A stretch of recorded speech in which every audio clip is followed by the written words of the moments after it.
Now, here are Morgan Streetman and Roxanne Wilder.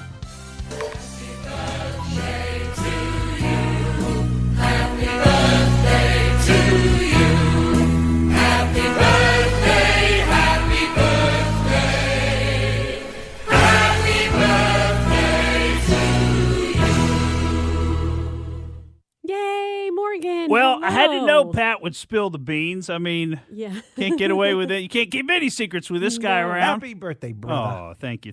And another part of your gift, we did not lick the envelope on that card. Oh, well, you brought me some rum, some of my favorite rum. But we did taste the rum. You tasted the rum. That's right. Each of you took a swig out of the bottle and put the seal right back on there. With some I appreciate that. Well, I look pretty good for 29, don't I? Oh, Morgan, you're doing it. You're hanging in there. Flawless skin. Mm-hmm. He just told me how old he is. He's still a youngin'. He's a youngin'. Don't repeat that part, just Pat so George. Worldly and Don't repeat that. has so much wisdom. Okay, so you guys know that I've been on vacation for a week. I'm sure you just desperately missed me last week. We did. Okay, well, anyways, I was in North Carolina. My aunt, who we stayed with, sweet, sweet lady, we had so much fun with her. But here comes the but. But she has the news on 24/7. You're going to love this So we treatment. wake You're going to love up it. and the news is on, and you have your coffee and it's blaring, and you go to bed and it's on blaring. And Doug and I look at each other. He goes, I just don't think this is healthy. Do you? And so we don't watch a lot of news at home. Yeah. I have to know what's going on for my job. But you know what? I like my news from Morgan Streetman. Just pack it all in. Give me the down and dirty in 1 hour. We're going to go. It's extreme, but I'd rather take it in that dosage than, Yeah. So all day long. Tell the rest of the story? What's the rest? Oh, my daughter? Okay, this is good. I've got to show you the pictures to go along with it. So we don't talk to her that often about police officers, except for the fact that you see one, hey, you better have your seatbelt on, just reminder, police officers take care of us, etc. Well, something must have clicked with her with having that news on all the time and hearing those defund the police stories and just hearing the word, etc. So she went home yesterday. She and Doug were shopping at Costco, or Saturday. Yeah. She saw this police uniform. I'm going to show you a picture right now. And she would not leave until he got it for her. Okay, spoiled, I know.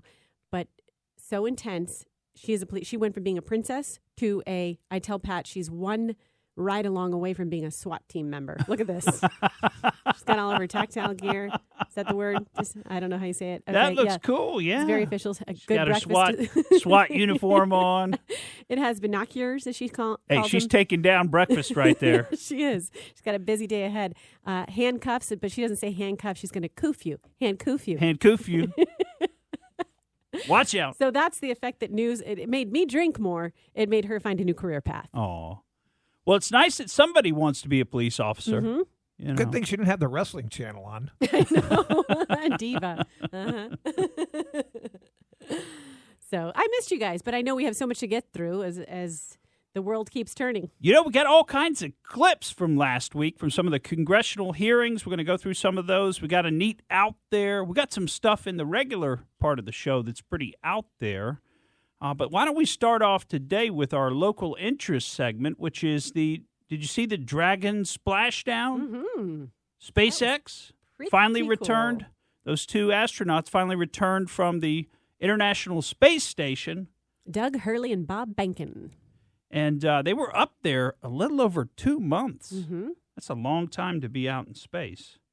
And the government agency is going to move forward with SpaceX flights perhaps as early as late September.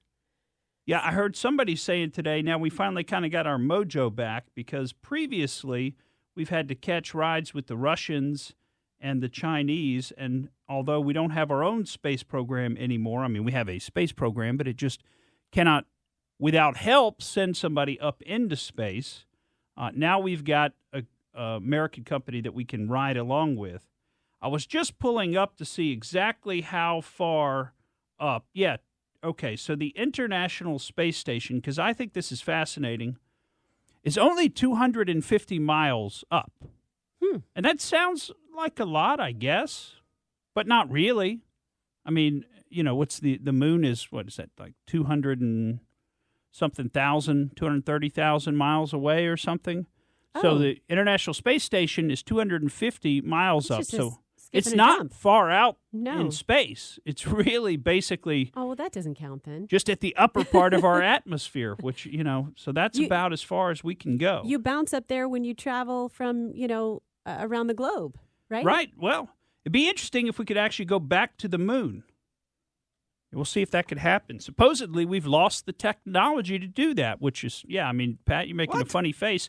That's what they say. They say somewhere along the way, somebody didn't copy the magnetic tapes to the new storage devices, and we just do not have the technology to even rebuild the Apollo missile program. I That know sounds like the dog ate That my is homework. that sounds crazy. it sounds hard to believe, doesn't it? Sounds hard So to you believe. just We're can't put putting the people pieces on Mars. together. We're putting people on Mars. Not eventually, but we have helicopters and rovers and things like that now. But we can't get to the moon. Well, I mean, we can't get to Mars either with people. Not with people yet. Yeah. But at least we can put something on Mars. We can't put a person on the moon. That's right. That's right. Hmm. What is this big? And this is off subject. Well, not off subject completely. But what is this square cube, alien cube that is in front of the sun? Oh, I you didn't haven't see heard this. Now you're. What are you talking Pat's about trying now? to do an out there right now. Yeah, I thought that was going to be your out there. I thought it was No. There is some kind of cube, alien cube, that's in front of the sun that is 10 times bigger than Earth. Huh? No, I did not see that. You Yeah, have it's a out picture? No, I got to pull up the story, but I thought that was going to be your out there. Well, Hmm. swing and a miss, Pat George. A swing and a miss. Feel free to check it out with me I'm before sure the you show. Well, I didn't. I'm burst- going the other direction when we're Okay, talking good. about He's out actually, there. yeah, so he's going underwater. Oh, the going other direction. underwater. Oh, but it was going to be a useful comparison with the International Space Station, but not with the giant cube in front of the sun. Yeah, The I thought- Borg. It's the Borg, right? They flew a cube. Yeah, we'll find out what it is, but it's some alien cube that's in front of the sun now. Well, the thing about being in outer space is you don't need aerodynamic craft, right? Because there's no air. There's nothing. There should be no particles of anything. So you just fly a big cube, just the same as you could fly a smooth, airplane-like spaceship. Aerodynamic Yeah. spaceship, sure. Yeah. So. Hmm. Well, there were a lot of hearings last week. It was very interesting to watch some of them. I thought, Bill Barr got called in by Jerry Nadler and their committee and asked to testify. And you have to watch some of this testimony because I found it infuriating. I watched all What's of the it. words to describe the Democrats and the way that they behaved? The one that I thought of that seemed to be most appropriate was shameless. I heard some people say infantile, and that one works for me too. The way they treated the Attorney General was absolutely completely undignified. There's a very understated way of putting it. That was an undignified. But we had a couple of clips. I wanted to share some of them with you because this will give you some sense for how the hearing went. We may have to do this over too, but let's see if we can get them both in before the break. But this will give you a little sense of how the hearing went last week. This is the clip on reclaiming my time, and we got some more of this kind of stuff. But this is pretty much summarizes the way the hearing went for Attorney General Bill Barr. It wasn't reclaiming my time. In April, Times is when does something actually become customary Reclaiming my time. This is not a trick question. in this country I'm reclaiming my time, Mr. General. without any remedy at all? I'm reclaiming my time. Let me share with you. Well, you got to let him answer. Reclaiming my time. Directed. Reclaiming my time, sir. Reclaiming my time. But he found Reclaiming my time without political bias. He said he And in found no April, evidence. reclaiming my time, Mr. Attorney. In where reclaiming the my video is time. from. That's where the Reclaiming my video time, is from. Mr. Barr. Occurring substances. Attorney General, reclaiming my time. Reclaiming there my are time. rules by which we operate here. I would ask you to respect them. But There's the no question for you 64 yet. Act did not Excuse me. extend to. Reclaiming my time, sir. In both documents. Mr. Attorney General, reclaiming my time. Reclaiming my time. I think that's what it's. Okay, reclaiming my time. And again, I'm happy. Shame on you, Mr. Barr. Can I just say, Mr. Shame on you. Can I just My say, time is expired. I'm so glad you illustrated that because that was the sense that I got from it. Like, you're not here to ask questions and do an actual investigation. You're here to pontificate and of your opinion, opine on your opinion. Yes. Yeah. Well, they were making a bunch of statements at him, and they were phrasing some of them in the form of a question. When he would try to answer their question, they wouldn't even let him get an entire sentence out. and they would come with this reclaiming my time. I mean, it's just, we got another clip that's got some more of that kind of stuff in it, because this was basically the entire day-long hearing. I mean, how rude, but really just ask yourself the question, why did you want the guy in to testify? Why did you want him in to testify if every time he tried to say something or answer your question, now you may not like the answer, but that's fine. But if you didn't like the answer and you didn't want to hear what he had to say, why did you have him in to testify? That's what doesn't make any sense. They didn't have him in to testify. They shouldn't call it a hearing. They should call it a beratement. We'll be right back. And we are back on the Morgan Streetman Show. Boy, those were some pretty telling clips we were listening to as we went to the break as to how that hearing went with attorney William Barr. Yeah, it was pretty much the same the entire time. I mean, and I have to say, Bill Barr was very dignified himself throughout most of it.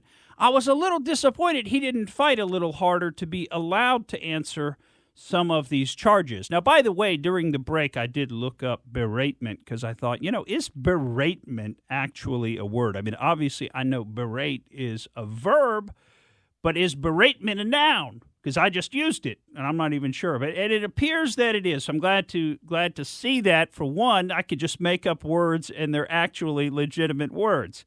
But this, I wanted to just say, what does berate mean? It means to rebuke or scold angrily and at length, to chide vehemently, scold, to rate or chide vehemently. Those are some of the meanings of berate.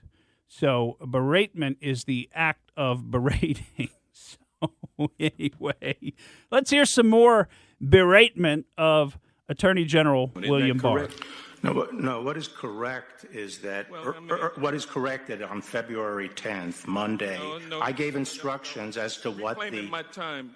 Yeah, I'm answering your question. Well, you got to let him answer. Reclaiming my time. On February 10th, sir. On February 10th, I directed. Reclaiming my time, sir. Reclaiming my time, and I know you don't want to answer. You are wrong, Mr. Attorney General. He's found the investigation had been initiated properly. He said he found reclaiming my time without political bias. He said he and found in no April, evidence. reclaiming my time. Reclaiming my time. Reclaiming my time. Without any remedy at all. I'm reclaiming my time. When people resist law enforcement, they're not peaceful. Reclaiming my time. I'm surprised at your lack of respect. Gentleman does not have the time. I don't want the time. I want the Attorney General to be able to have enough time to respond to accusations and questions asked him, and you guys not cut him off. What you want is irrelevant. Do you have anything you want to say in response to the speeches that have been given by the other side, and then you've been cut off? Yeah, well, let's on Lafayette. The gentleman's time has expired. That it is not a self-defining term as they only got 2 minutes, sir. That they recognized. Mr. Barr, if I may. But this is a hearing. I thought I was the one that was supposed to be heard. There you go. Good. Just about sums it up. This is a hearing. I thought I was the one who was supposed to be heard. Why do they have to act that way? It literally seemed like a game show. Yes. Well, they don't want him to talk. I mean, that's the point. They don't want him to be able to answer, to explain himself, any of that. Well, who brought him in there? They did. That's it. That's the point. They brought him in there. To make their points. That's the only thing they did. And I'll tell you, this was kind of the coup de grace in terms of rudeness. And you got to hear this one. Now, at the end, we'll just say, if you listen to the whole thing, they end up cracking. The Democrats end up cracking on this one. But at one point, they were refusing to give him a bathroom break.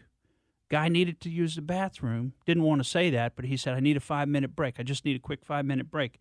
They wouldn't give it to him. Listen to this. The gentleman will suspend. Without objection, the material will be entered into the record. Ms. Dean is recognized. Sorry, Mr. Chairman, could we take a 5-minute break? Dean is recognized. Could we take a 5-minute break, Mr. Chairman? No. That's a common courtesy, Ms. Dean is Chairman, of every witness. I waited an hour for you this morning. I haven't had lunch. I'd like to take a 5-minute break. Mr. Attorney General, we are almost finished. We're going to be finished in a few minutes. Otherwise, We can certainly take a break, but You're class act. okay. Yeah. Mr. Vice- yes, class after this, if you still Well- want, we'll have a break. No, he wants a break now. You want it now? And you just Fine. mentioned Committee- rudeness. committee I think will we're stand- seeing it on display. Let's let Committee the will Attorney stand General in have a recess. break. Committee will stand in recess now. Thank you. Thank you, Mr. Chairman. You know, you really shouldn't have to argue to get a bathroom break. I mean, what if he just got up and walked and just said, "I'm leaving"?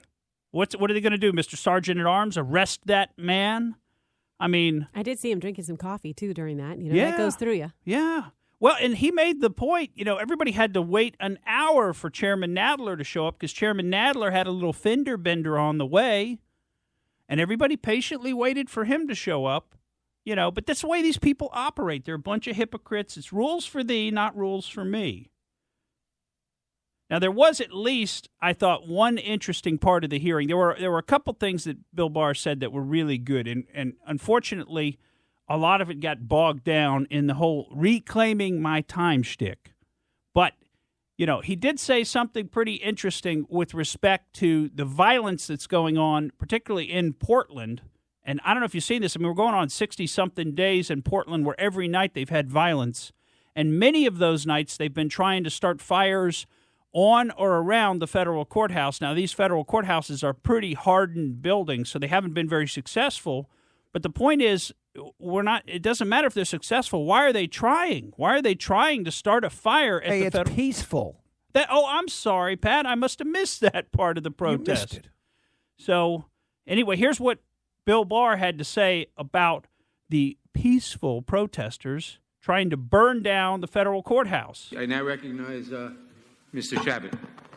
Mr. Attorney General, would it be accurate to say that it's this administration's responsibility, and of course you're part of the administration, to see that federal laws are upheld and that the federal property is secure and safe and protected? Is that correct?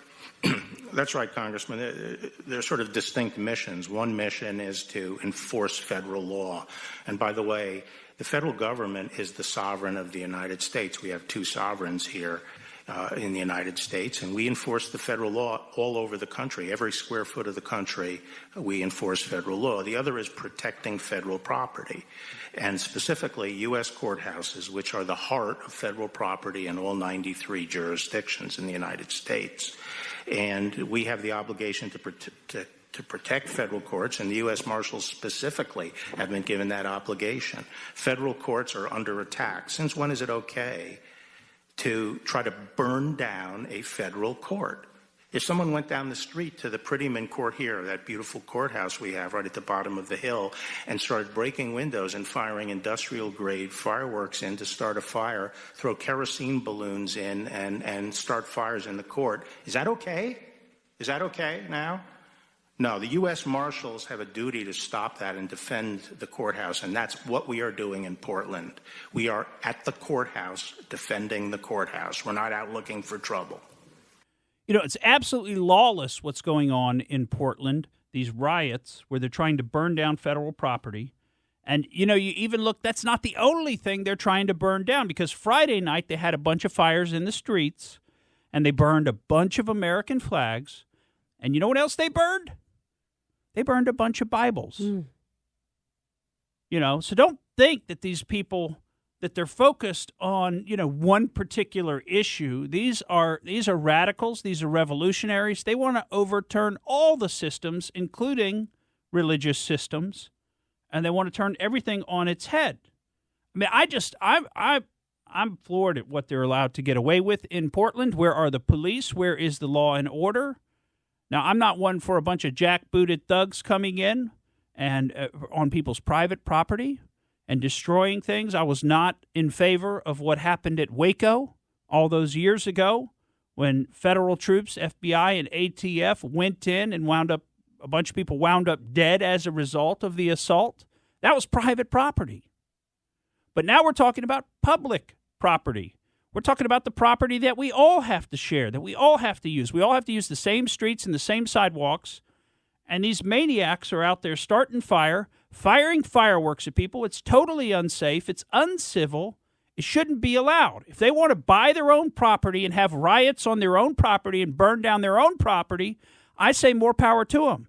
but they shouldn't be allowed to do it on the property that all of us share collectively. And I'm not the only one who feels that way. A lot of people feel that way, and this is upsetting a lot of people.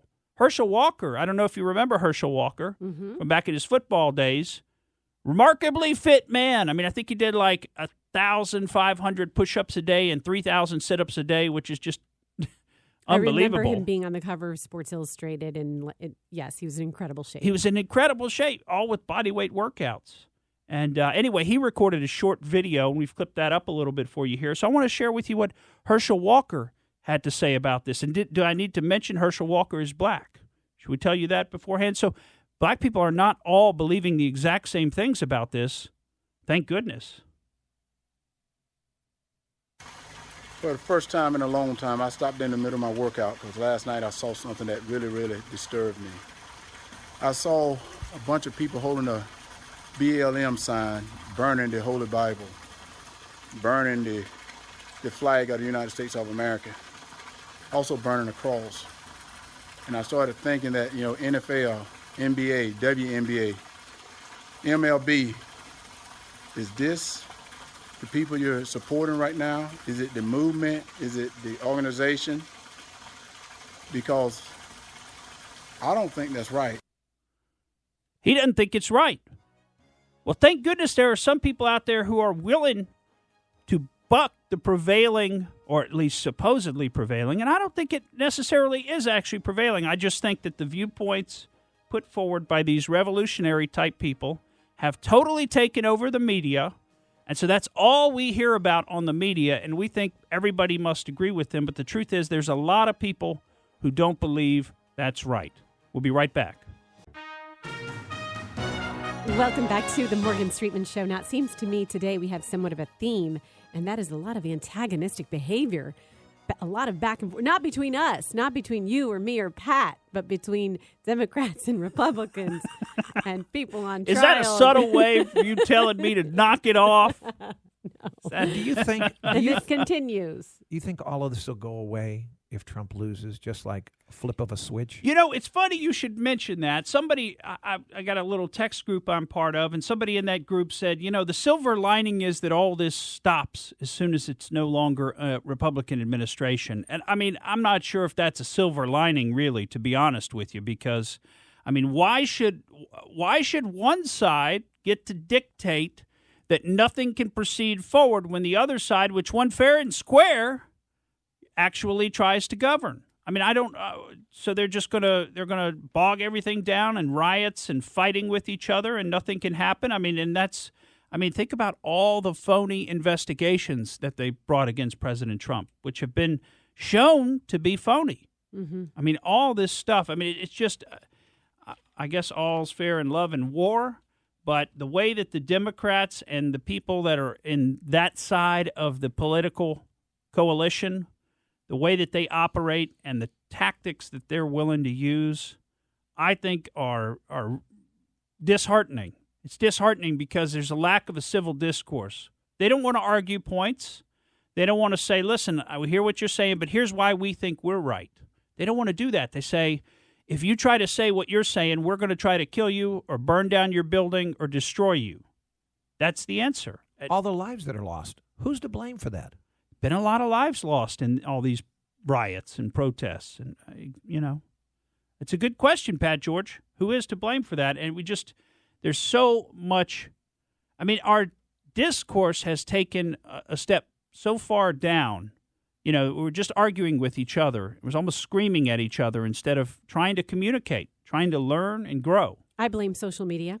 Mm-hmm. Sure. Because people think that they're actually accomplishing something by sharing their opinion and by, being antagonistic towards people. And then that's how people start to have discourse in regular life, and that doesn't accomplish anything. Yeah. And we're hearing that more and more. It's bleeding over into all parts of our life. Next thing we wanted to share with you is a clip of a Georgia state representative, a black man, Vernon Jones. Now, he's a former representative, but he's now supporting President Trump. And boy, has that been big news, because he was a Democrat, right? A black Democrat who's now supporting President Trump. And they just go after him. Now, here he is on MSNBC with the host, Craig Melvin. Are you a paid campaign surrogate? Are you being compensated? Let me be clear.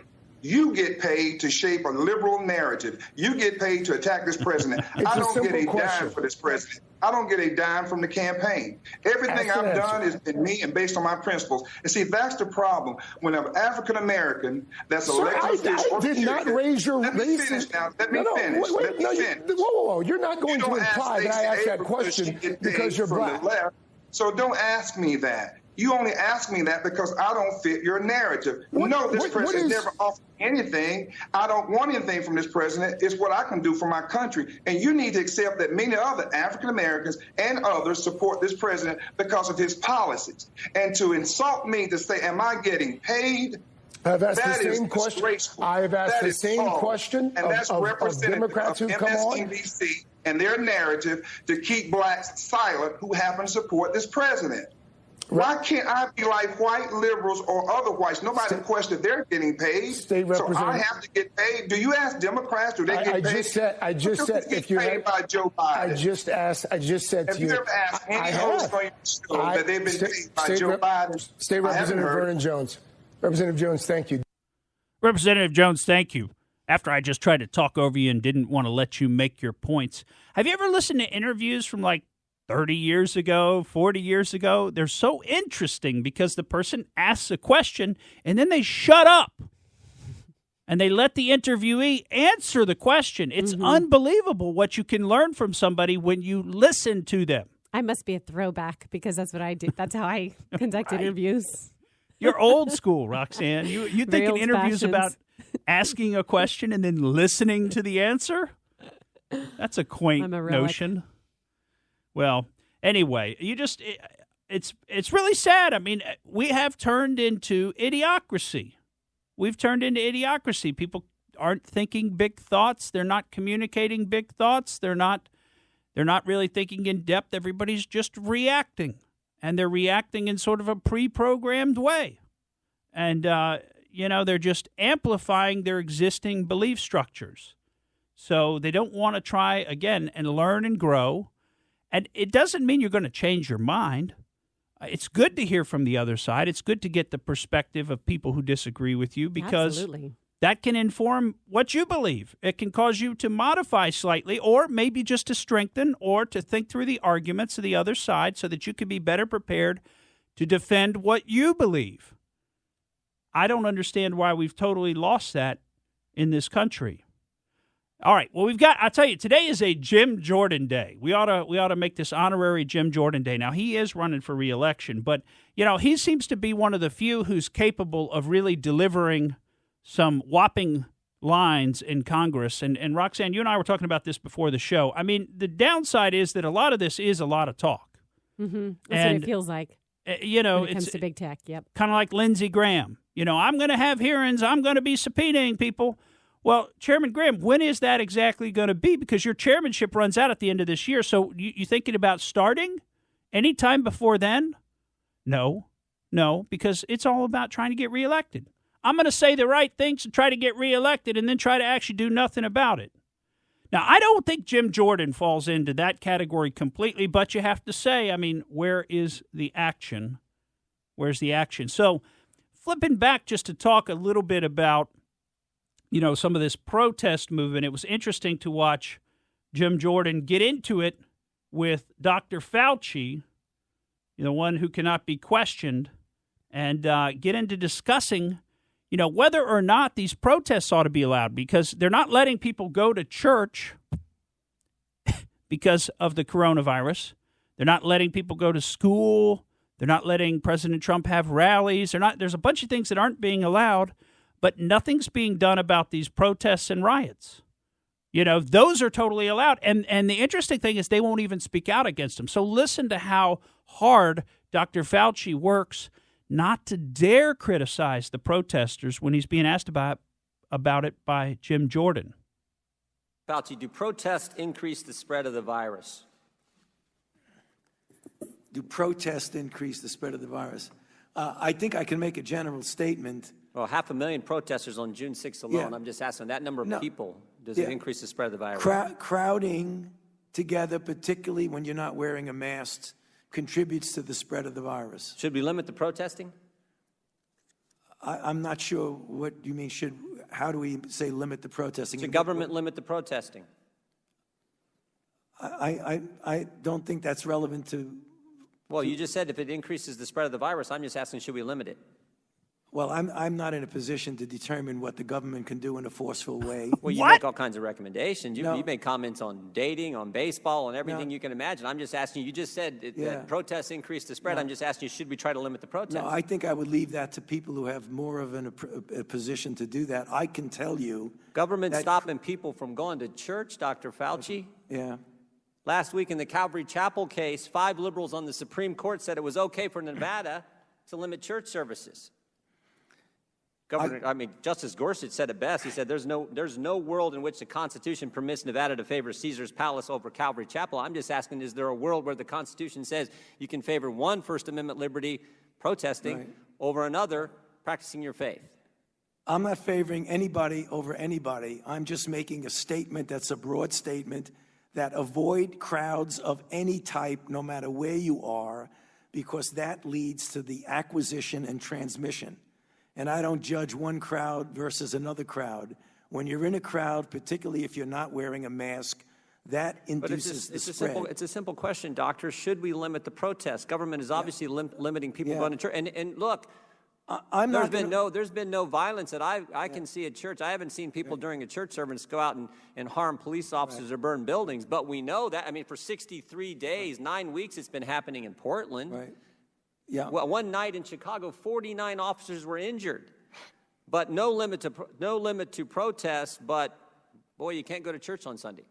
What was I don't know how many times I can answer that. I'm not going to opine on limiting anything. I'm just going to tell you. You've opined on a lot of things, Dr. Fauci. Yeah, but I've never. This is something that directly impacts the spread of the virus, and I'm asking your position on the protest. Yeah, I'm not going to opine on limiting anything. I'm telling you what it is, the danger. And you can make your own conclusion about that. You should stay away from crowds, no matter where the crowds are. The guy who opines on limiting everything, right? I mean, come on, folks. Do I have to tell you that? Don't you remember what's happened over the past 4 to 6 months with Dr. Fauci? That guy has wanted to limit everything, right? He wants us to wear goggles, too. Or he doesn't want us to, but he's kicked it around that maybe goggles are next. That's right. I don't know if you heard that. Debbie Birx and Dr. Fauci are thinking, the masks are not enough. Now you need to be required to wear goggles or a face shield. We are the only country in the world that's gone down with this kind of lunacy. Next you'll have to wear gloves. And in all public settings. He said that the face shields should continue into flu season, even when coronavirus is gone. He alluded to that. Oh, coronavirus is going to be gone? What, like on November 4th? Is that when it's going to be gone? Is that when everything will be fixed and we won't even talk about it ever again? But we're still going to need to wear masks, according to Dr. Fauci, potentially because of the flu. Now we have to wear the mask because of the flu. I'll tell you something. This forced masking stuff, it's all about, I think, it's all about forcing people into submission to whatever the whim of the medical authorities is at the time. Because that's what we've seen. It looks like a bunch of whims. First they tell us don't wear masks. Nobody should wear a mask. Then they tell us everybody's got to wear a mask. Now they're telling us everybody should wear goggles. It's almost like they're playing games. Soon it'll be you got to wear goggles but no mask. And then you got to wear gloves, but no goggles. It just like, and I'm being facetious here, but they're jerking us around. I thought we were dealing with science. I thought this was something there was some certainty to it. But it seems more like they're just making it up as they go along. Well, speaking of the coronavirus, we had some clips. I don't know that we're going to have time to get to both of them. Let's see. Yeah, they're about 1:36 together. I kind of wanted to share them with you, so I may share them with you at the beginning of the Out There because they belong in their own Out There segment. We just only get one Out There segment per week. And we do have something very interesting for the Out There segment. And, we're having to leave behind a series of other things, including a brief update on the Ghislaine Maxwell court records that were released. But don't worry, we've already told you about everything that's in those records before, so there's nothing new in there. We'll be right back on the Morgan Streetman Show. Here we go out there on the Morgan Streetman Show. Roxanne Wilder with you, Pat George as well. And Morgan, where are we going? Oh, first we get to do a little bit of coronavirus out there. Well, we got to do a little coronavirus. We're leaving clips on the table. I wish we could get to them all. We had so much more fun stuff. We had more with Jordan and Fauci. We had more with Jordan and Big Tech. And we were going to talk to you some about the presidential executive order last week to take another look at Section 230 of the Communications Decency Act. But we don't have time to tell you about all that today. We don't have enough time left, and I'm sorry. I wish we had more time. This is a recurring theme of our show, not having enough time. But one of the things I did want to get to, this is a couple of little clips from an interview of a Chinese doctor who was trained in mainland China and is a top virologist in that area. And what she has to say about the COVID virus is unbelievable. She's looked into it. She's done research. And we're going to share. She says this comes from a lab. And you got to hear this. She's a little hard to understand, but thank goodness, because if she was speaking in Chinese, we wouldn't be able to understand her at all. So at least she can speak English. And so just listen real carefully to what she has to say here, because this is fascinating. In your best professional knowledge, is this virus something that naturally came out of a fresh market in Wuhan, or is this something you think is somehow either through a gain-of-function experiment or somehow with some sort of weapons program or whatever came out of the lab in Wuhan? Is this natural or is this not natural? Before I answer this question, let me briefly introduce my background. I have my clinical medical degree from mainland China and also got my PhD degree in China. And then I turned to the University of Hong Kong to do the virology and immunology research. I also focus on the vaccine development. And since SARS-CoV-2 happened, I work in the WHO lab for the COVID-19 research. So according to my research experience, and I can say that, and all the intelligence and information I got, I can tell you that's definitely not come from nature, and also that's definitely not come from the Huanan seafood market. So it definitely didn't come from nature, and it definitely didn't come from that seafood market in Wuhan, the Huanan seafood market, that they were trying to tell us that's where it came out of. It was because of eating all that strange meat. Now, this is the more interesting of the two clips that we have, though, because you got to listen hard to this one.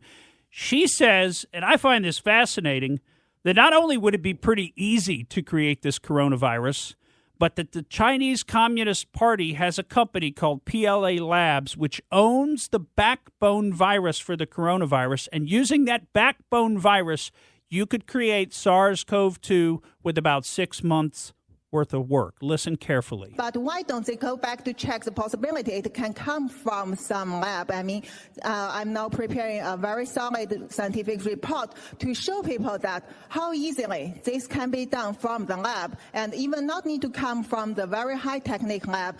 This is something actually using the mature technique, and also if you have the material, which we see here as a SARS-CoV-2's backbone virus, this is the only virus is owned by CCP, by their PLA labs. And with these things, you can make it within half years. That's so easy. Okay, that's a little over my head. I understood what she was saying verbally, but I don't understand the concept. Well, I mean, she's saying there's a backbone virus you can essentially plug things into, make different types of SARS, severe acute respiratory syndrome, right? There was a SARS virus, 15, 20 years ago. I forget the exact dates of it, but there was a previous SARS virus. They're all based on these coronaviruses, and what she's saying is PLA Labs, which is a Chinese Communist Party owned company, has this backbone virus, and from that point you can create multiple different versions of coronaviruses by just plugging in, additional parts of the virus. You plug things into it, release it, and now you've got SARS-CoV-2. Takes about 6 months worth of work. I guess the implication is they could plug other things in and make SARS-CoV-3 or COVID-20 or COVID-21. So I don't know if we're going to continue to see these lab-created coronaviruses sweep across our planet of increasing intensity maybe, but that's the implication of what she's saying. It's pretty frightening when you think about it. So All right, well, now let's go out there. If that wasn't out there enough Okay, for then you. let's keep our masks on. Okay, great. With that being said, maybe Fauci's onto something with the goggles. Yeah, well, that's it. Let's keep our masks on, our gloves on. We should all only go around in full Tyvek suits at all times with respirators. And our immune systems will know how to do nothing. That's right. Well, a place where you will need a respirator is where we're going next, and that is an underwater research lab that's going to be built. It should be built by the end of the year 2023, and it'll be located off the coast of Curacao. Now, many of you may not realize Curacao is actually an island, right? It's not just a liqueur. It's not just They make rum in Curacao. That's right. Kilo Kai rum. Kilo Kai rum, which is some fantastic spiced rum that I've enjoyed trying. And but anyway, Curacao is also a little liqueur, part of a Blue Heaven martini, right, or a Blue Hawaii martini, depending on where you're being served. But it's also an island. And so off the coast of this island, at about 60 foot of water, this project is being led by Fabien Cousteau, Jacques Cousteau's grandson. Jacques Cousteau is the famous underwater explorer many of us are probably familiar with. And, of course, 70% or so of our planet is covered in water. So it's a big part of our planet that we haven't fully explored. This lab that's going to be built should be finished by the year 2023, is being built in about 60 feet of water. It's going to be built on the seafloor. It's going to be about 4,000 square feet. That's 4 times larger than any other underwater lab that's ever been built. It's going to allow people to live, eat, and work down at the bottom of the ocean. Now, of course, it's not the bottom, right? It's not like this at the bottom of the Mariana Trench. This is 60 feet down. But it's going to allow people to be down there for weeks at a time. It's going to include research labs, sleeping quarters, of course, a video production studio, and what they call a moon pool, which is the way that you can get into the ocean, from like an airlocked chamber within the underwater research lab. It's going to be called Proteus. And it's going to look just like that exhibit at Epcot Center in Horizons. Yeah. Remember that? Yeah. Well, no, to be honest, I Okay. don't even, Horizons. You know what I'm talking about, Pat George? Oh, yeah. Yep. Okay. Is that the one that you would go on the ride in the golf ball? Yeah, and then you get to choose. Underwater. No. That's the one. That's Spaceship Earth. Okay. This one you get to choose your Okay. adventure, and I would always choose water, and it looked And it very would much look like just this. like Yes. that. Well, anyway, I obviously haven't been to Epcot except for the drinking party for a while, but I need to go on some of the rides again. I just go around the world and Food I and hope Wine they have Festival. a good plumber at that place. Well, the reason for creating this is because when you go down underwater and you've got an oxygen tank, so you want to explore the sea floor and stuff, you got to take some time coming back up so you don't get the bends, so you don't have some kind of decompression reaction to coming out of the high pressure. So this will let them be able to go down there and stay and do a lot of research without having to go through that process every time. So it should produce some interesting results, but of course it's only going to be 60 feet underwater. Folks, thanks for joining us. I'm Morgan Streetman for Roxanne Wilder and Pat George. That's the way we see it. Thank you for listening to the Morgan Streetman Show. We hope you enjoyed what you heard, and if you did, please click like and subscribe to help us out. And remember that we recommend that you exercise your brain at least once a week.